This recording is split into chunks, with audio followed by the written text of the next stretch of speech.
Now it gives me great pleasure to invite Michael, Seery and Lee Ferguson to take the podium, as it were. So Michael has been described recently as an independent chemistry education scholar, ex of the University of Edinburgh, but I did like the description of him I saw on Twitter this morning, International Man of Chemistry Education Mystery. So Michael maintains an interest in laboratory and digital education. He is a professor of chemistry education and was the former director of teaching at the University of Edinburgh, also previously the editor-in-chief of chemistry education research and practice.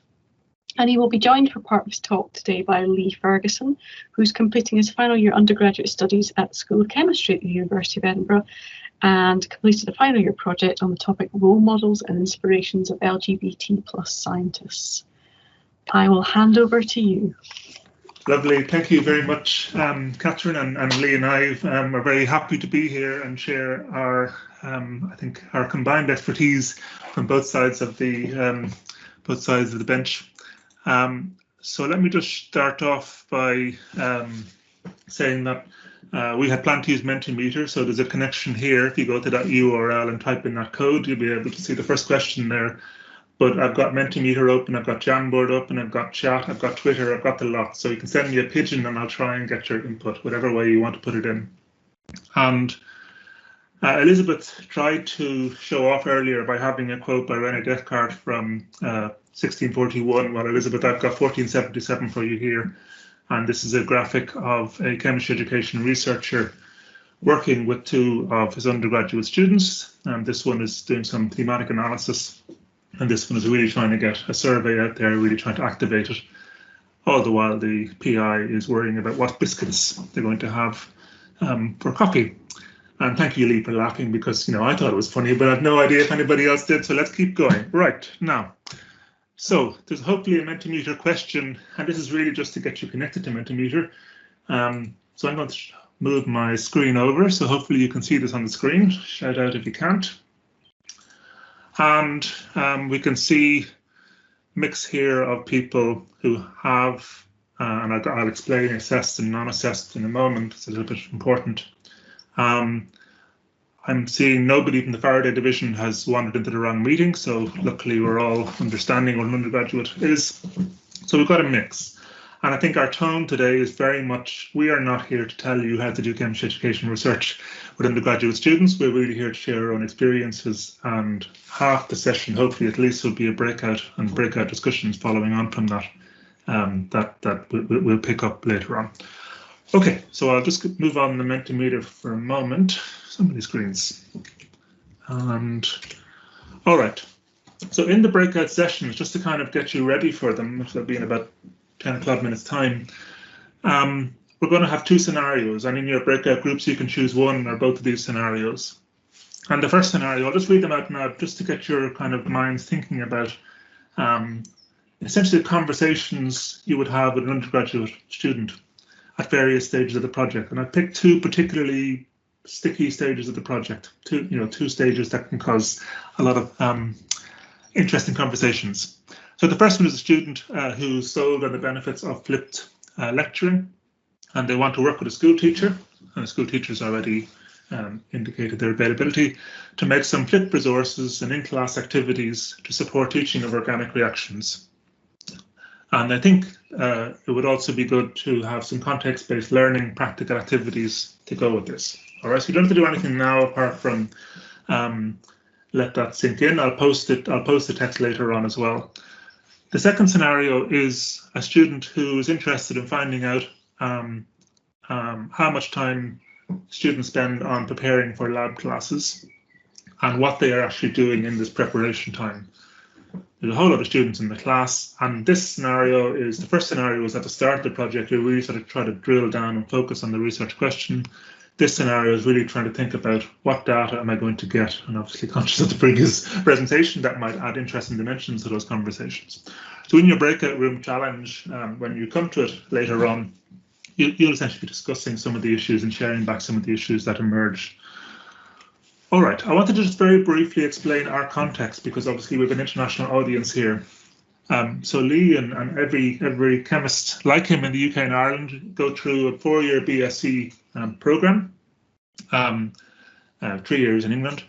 And the final 2 years of those, so they do a third of chemistry in first and second year, they can do more in second year if they want, but the final 2 years they're committed chemists, and in the final year then 1/3 of that year is a final year project.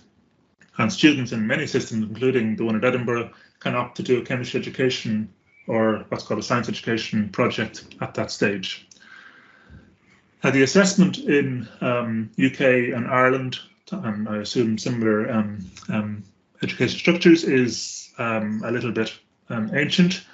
So as well as getting individual course results, so in other words, if you do analytical chemistry, you'll get a mark for that and so on, students will get what's called a degree classification. And this essentially is all of the marks in their final 2 years combined to form that.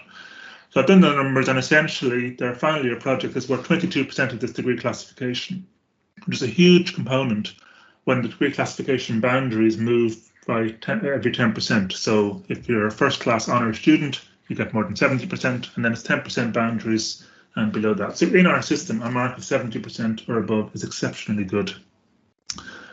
All right, so this means then this project and this work that students are doing is a huge part of their life for the final year of their degree.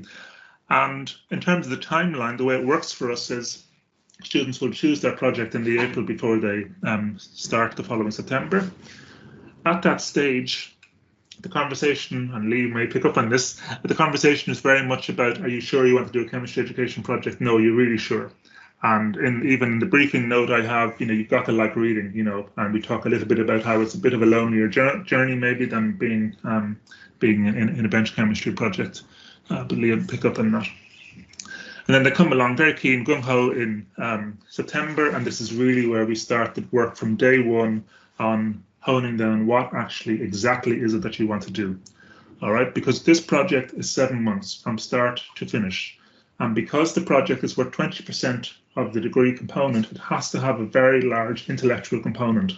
So these are not students who can just go and make something nice and then show that nice thing, and 6 students gave thumbs up, and that's the work. They have to produce a thesis, they have to write an intellectual document, effectively a paper on their work that's been completed in 7 months from start to finish. So it's a very, very tough challenge that we're setting them. It's especially tough for students in this particular strand because they're chemists entering the education discipline, a journey I think we can all reflect on in this room. They're chemists entering that journey. So it's a very, very hard ask.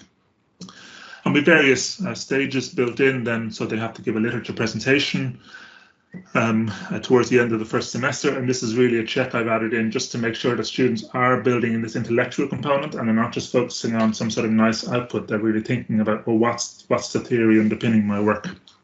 And then they have to submit a literature review in January. They give a presentation on their work in March, and then at the end of March, start of April, they submit their thesis. So you can see this is very compressed. All right, so they really need to hit the ground running from September, and as a supervisor, it's really tough at that time of the year because you really have to keep pushing them to focus at that stage. From the student point of view, of course, while they're doing this, they've got a whole other life that the supervisor didn't know about, which is essentially getting ready for their exams. So there's a question coming in here about the bench chemistry equivalence. So the bench chemistry is the reason it's like this is that this setup essentially aligns with the bench chemistry project. But bench chemistry students would essentially go to their supervisor and they'd be told, make this molecule. Here's a PhD student to help. I'll thrash out a little bit more of the experience of the undergrads. All right, now I'm not going to go through this in detail, but I've just put it on the slide so it's for the recording. The students have to produce a thesis, and it has to be an intellectual document. And really, so they really have to start writing their thesis from September. I mean, it's a little bit crazy. So a lot of work early on is really trying to encourage students when they can be thinking about writing things, really emphasizing the issues about literature. So the slides that are online are available online. I'll post the link when Lee's talking. You'll be able to have a look at this if you want. Right, Lee, I think you're going to take control, are you? So how do you do that? Are you able to? There we go. I should just are you on mute? Hi. Michael, if you just click allow at the top of your screen. Oh, I click allow. Yes, great. Right, Lee, it's all yours. Focus. Okay, amazing. Yeah, so I'm Lee Ferguson. I'm here to provide a sort of perspective of what goes on the other side of the desk from Michael, or in my case, the other side of the screen. I've been quite ambitious with what I'm going to try and do here, so let me just jump right into it. Oh. This is very slow, sorry guys. There we go. So I thought I'd try and go reasonably chronologically and first talk about why I chose to do a chemistry education research project to begin with. So I got pretty lucky in that I had an already established interest just in education in general before I'd ever heard about CER projects. I told my personal tutor many years ago that my goal one day is to become a teacher. So when April came around and it came time to choose projects, she sort of pushed me towards CER as a potential option. But that was very much framed from a perspective of I could go into a classroom on placement and help develop a resource, which as someone who's spent more than 1,000 hours working with kids, that was really interesting to me. So I then had my first meeting with Michael, and one of the main things we talked about, which was a big draw to me, was the fact that my project would be relatively independent. I got to work under my own agency. I didn't ever feel like I was just doing some grunt work for an academics research group. I had complete control over how I approached each problem and where I wanted to put my attention. And then when it did come to problems I couldn't solve, which was of course going to happen because I was completely untrained in this entire area, Michael was always very approachable and patient. And I think that is the only way you can go about supervising these projects. Linked to that was the ability to also tailor my own research area to something that really mattered to me. As I said, when my personal tutor first suggested a CER project to me, I was only looking at it from a perspective of going into a classroom and developing a resource. But when lockdown hit and going into schools wasn't an option anymore, I started thinking about other possible avenues and sort of the unique experiences that I could actually bring to the table. And that's when I decided to do a complete 180, take a totally different approach and take a look at how education impacts diversity in chemistry, particularly related to LGBT plus individuals. And I think the option of these sort of less standard looks at what CER covers is something that should be highlighted a lot more to prospective chemists. I actually have two really good friends who completed bench projects this year, who a few months into the year, after sort of chatting to me about what I was doing for my project, realized that they also had their own aspects of their identity, whether that be race, learning difficulties, mental health struggles, or various other things that, had they been aware of the option, they would have been really interested in pursuing in a similar style to my research. And actually that broad scope is something I would like to talk a little bit more in depth about now. There we go. So like I said, I think it's really, really important to make clear to all prospective students, not just the ones already considering it, that CER projects are not just about going into school and educating younger kids. Maybe if my friends had been given a more comprehensive idea of the possibilities that CER offers, they would have taken it over bench chemistry. So I just thought I'd include a few examples of possibilities that students could pursue.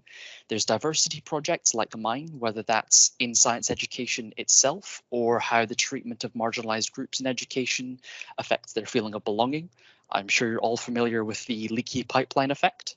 You could have projects that focus around the educators rather than the pupils, what difficulties they face and how could we help them.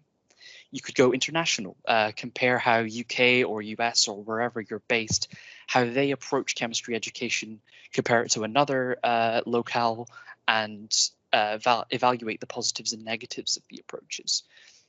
And I came up with these just 5 minutes sitting at my computer. I'm sure with a bit of thinking and a bit of creativity, you could come up with a list of dozens and dozens of more interesting opportunities that students could pursue to really push the boundaries of CER.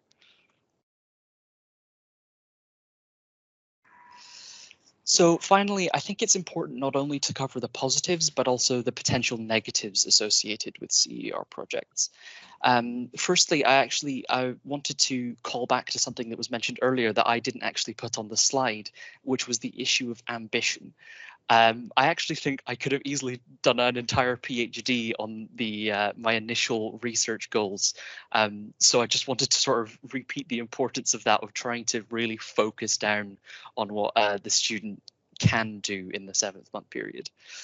I also said in the earlier slides that the independence of working alone was, for me, a really positive thing and something I really enjoyed. But that's obviously a very double-edged sword, and a lot of people, I think, the lack of peer support could be a big issue if you don't handle it correctly. And that's one of many reasons I think it's especially important for CER project supervisors to take a bigger interest in their students' mental and emotional health than maybe you would for a bench chemistry project. Having regular meetings with students during which you not only discuss project progress, which is obviously important, but also have like a dedicated time to just chat, I think is really important. Those regular meetings will also help with the next few potential issues. Firstly, as the project is so student driven, a big issue in certainly that we experience in CER is people looking for an easy out of bench chemistry and thinking CER is the way to go. And those people have a massive risk of just falling flat on their face as soon as they actually find out what's involved. So that's something that I think should be made very clear. And a strategy that Michael employed specifically with regards to this was asking students to provide weekly summaries of what they'd done and their plans for the subsequent week. I cannot comment on the efficacy of that because I was completely useless at filling them in. So if that's something you're interested in, I would chat to Michael about that, ask him what he thought of the results of that came. And finally, this is a bit more specific to me, but I had a huge issue with a lack of prior research into my area. Honestly, I could do a whole 15-minute discussion on just this aspect of the struggles that I had to face with this, but I'm quickly running out of time, so I will just highlight that this is the biggest thing I needed Michael's experience and help with. This is where he really provided a lot of assistance with the work. So just to finish off, sorry, I'm running over a little bit. Just what to take away slide. The importance of highlighting both the positives of the independence, but also the potential negatives of the isolation and trying to balance those two things. Really shouting from the rooftops the wealth of opportunity that CER can provide to students and the importance of having constant communication with your students, making sure they're okay, making sure that they're not getting dragged down by working so independently. So thank you very much for listening. I will now hand you back to Michael. Lovely. I'm not sure how I whether I cede control again, but I'll keep going and see how we get on. So thank you, Lee, for that.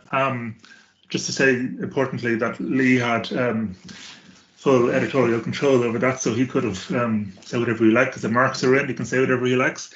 And also to say that Lee is a superstar. His own project, and I've already talked about the constraints of that 7-month timeline, is making its way very healthily through a peer review process. We've already got our first peer reviews on a publication, which is just outstanding for a project of this nature. So congratulations to him.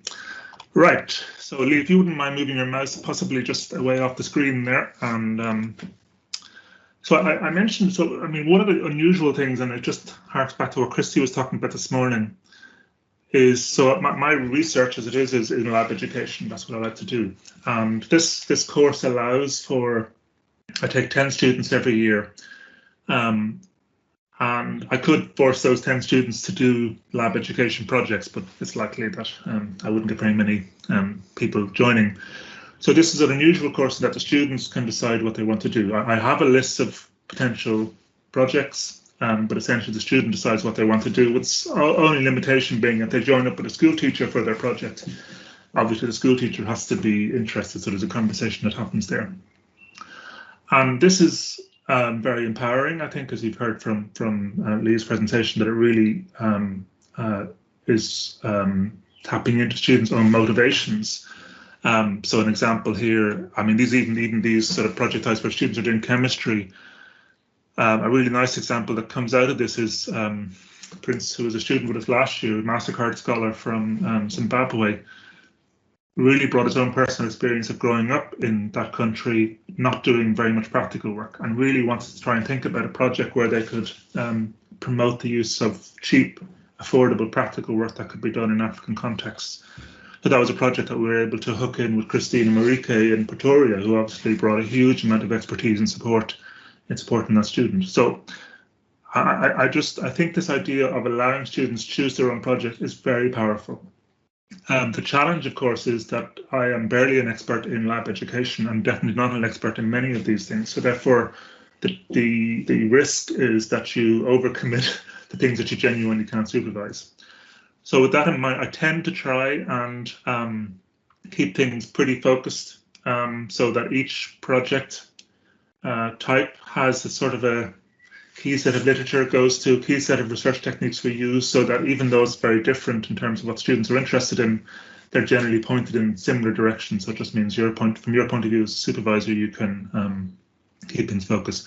So obviously in learning in anything to do with chemistry resources or whatever, we roll out Johnson's triangle. I like Mary's e-learning design principles. It's something very tangible. The students can say in their thesis, this is the thing I made, and these are the reasons why I made it. So it's a very nice way that they can integrate literature into their thesis. And then whatever particular misconceptions, papers or whatever we can rely on for that particular topic. So an asset basis can take out the literature on that. Because of the timelines of these projects, the intellectual focus is very much on the design of them rather than the evaluation of them. And that's something I come across in a lot of conversations with colleagues who are doing these kind of projects in different institutions. And very often it's a conversation early on with students that they really want to know, is this better? Does this work? Whereas actually the timeline for the project can be too tight sometimes to actually do that. So very often the focus of the project is on the design side of things, with some evaluation. So some of you in the room will have got frantic emails from me in March going, will you have a look at this and see what you think? But it's very much about getting some expert feedback on a resource rather than evaluating the practice, because sometimes the timelines are just too tight.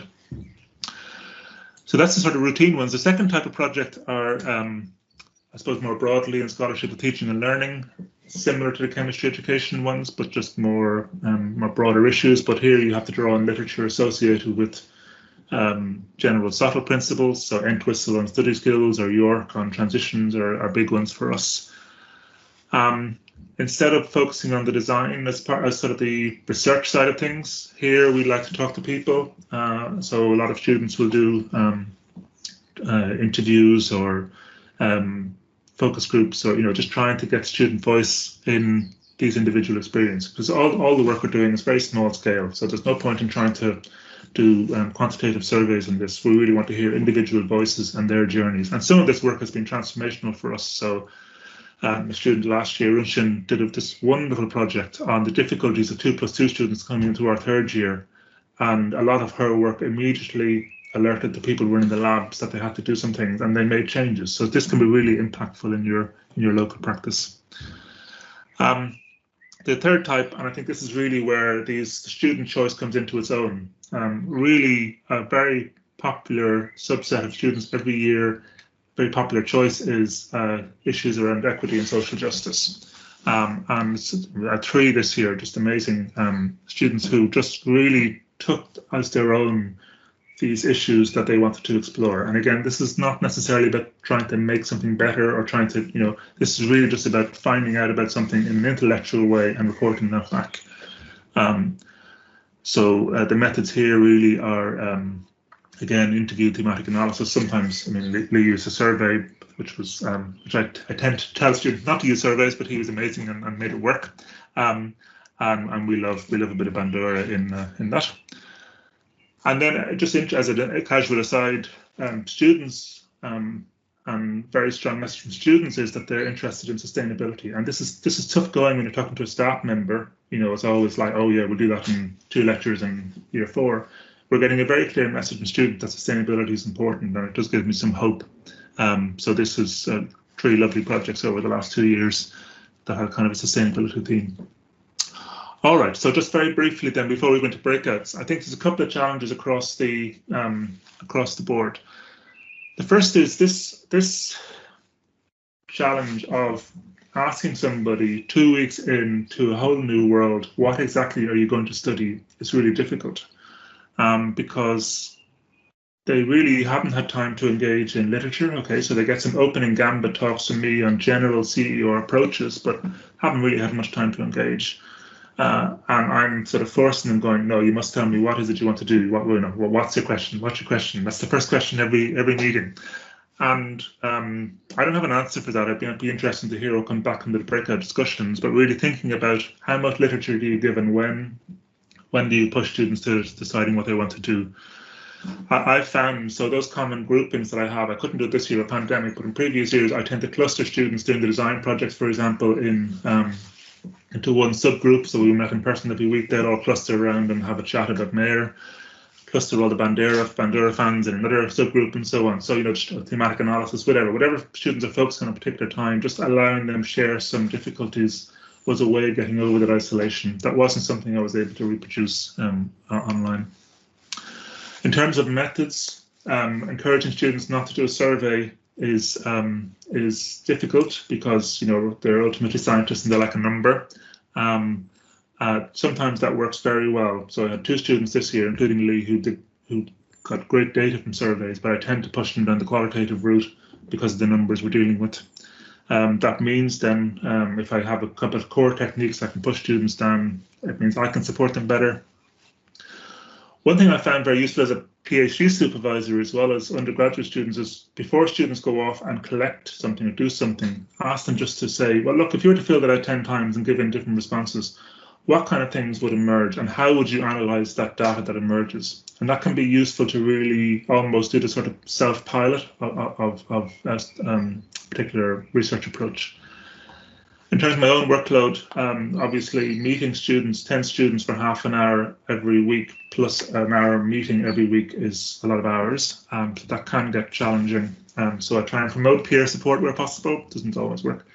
You notice I had a lot of orange font in my previous slides, which are collaborators, and they're fantastic, especially when they're school teachers, because they will really work with the student hands-on and get them through their projects, and they can very often be the first person that they go to. Obviously, reviewing writing takes time, and I'm not sure there's any way around that. A big surprise this year was Teams, and I hate to say it, but Teams is actually really good. So this is a screen grab of our Teams page. So the team was called BSc Science Education Projects, and each of the students had their own channel. So I've just shown Lee's channel here because he's present.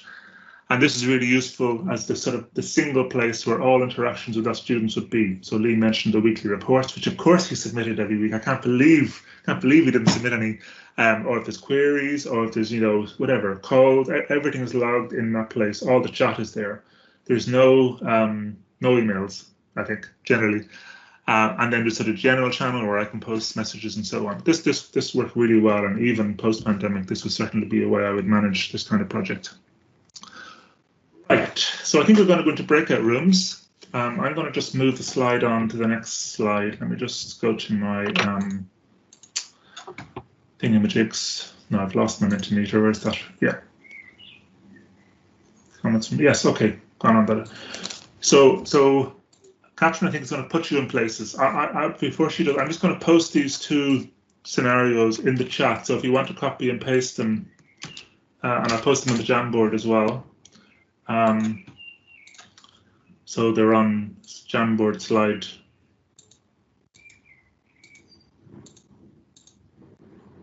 Jamboard slide, sorry, 10. They will be there. They will be on Jamboard slide 10. And what I want you to do is, so it's going to be about maybe, I don't know, 6 is possible, Catherine, in each breakout room? I've got everybody in 8s at the moment. 8, perfect, yeah. So that 2 people, if you don't mind, take on the role as one person becomes a supervisor and one person becomes a student. And really, the task is to chat through these scenarios. And it's essentially, that conversation you would have at the start of a project when you're really getting students to think about, well, what is it you want to do? and you might notice there are some issues about the case that the scenario I posted, and the second one is the data and what data you're going to get and why. And obviously, it's going to be 6 other people sitting around watching this, and I think it would be just useful to hear some thoughts about how do you manage that conversation, what kind of things came up, and so on. And then so everybody can post to the Menti board that should be on that slide now. If you want to tag scenario 1 or scenario 2, so that when we're reviewing, it's clear. And so you've got about 5 minutes, and then hopefully we'll be able to send a message to the room saying, okay, stop the role play and start discussing what kind of things come up. And then we'll give you a final warning just to make sure you put something on the slide so we have something to talk about when you come back. Catherine, I think that's all I want to say. I have started the rooms, so you will all be sent off. Michael and Lee, I've left you just here in the main chat. Lovely. Unless you particularly want to head out to a breakout room. We might leave for a little bit, and if it needs to be, we can jump in.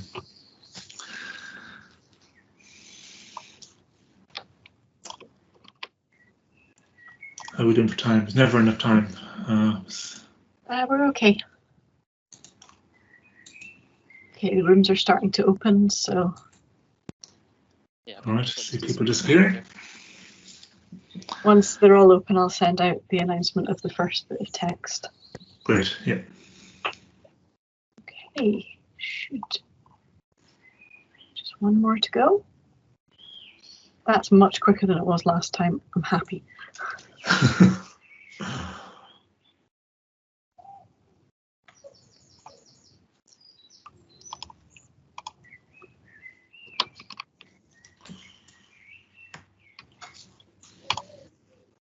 Okay, announcement has been sent. Okay, yeah, we're good. Right, I'm gonna see if I can see what's in the. No. That was a good time to lose the internet. Lee, you were going to have to go solo. Yeah, I was getting worried for a minute there. Yeah, it's weird. Every day it just decides to drop just for a few minutes. Mine drops at about 1 p.m. and 5 p.m. every day, and we think it's when my laptop comes back from sort of pause mode. Right. That it, for some reason, knocks out our internet or hogs all the bandwidth or something, but it happens very regularly at those 2 times a day.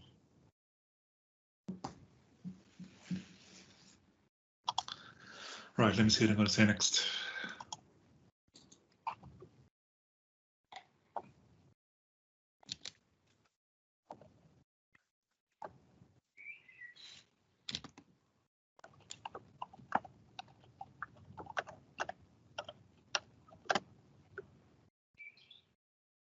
This is the bit I never quite know how much time it's going to take us to get everybody back in from the transitional time. And it seems to increase depending on how many people are in the team.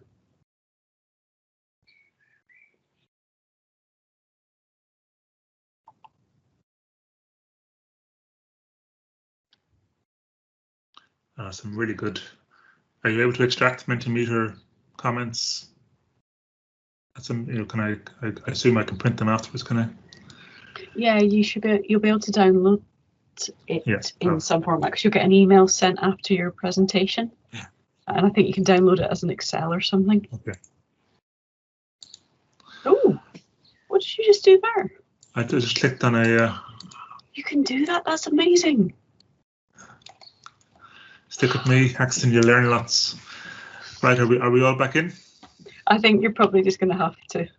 Great. Okay, but I'll keep going. So I mean, it just looking through the scenarios, and I'll be able to share these on the website afterwards with the recording. A lot of people have gone for scenario 1, and obviously the big issue there was a student wants to do everything, and this is a very common issue. It's fantastic because they want to make a resource and they want to do. The problem is that student, if they really were to write a thesis on that, they'd have to engage literature and lab education, the literature and context-based learning, the literature and PLIP, and so on. And we're restricted to a 30-page or an 8,000 word thesis, which means it's very limited. So you really need to focus their minds on something that's achievable. The second scenario talked a bit about I suppose, the reality of data collection. And one of the reasons I discourage surveys is that in setting out surveys, we tend to be optimistic about how many responses you get. And anybody who attended Sam Pacini's talk in Edinburgh 2 years ago, where he said friends don't let friends make bad surveys, very much, it's very easy to make a really bad survey that you're not going to be able to do anything with. So in Lee's case, we actually did make a survey, but that was rigorously tested. We really kind of role played it, went through some model answers, thought about what kind of things we're going to be able to save with and so on. It takes a lot of work actually to do a good survey. Right. Let me keep going. So, right.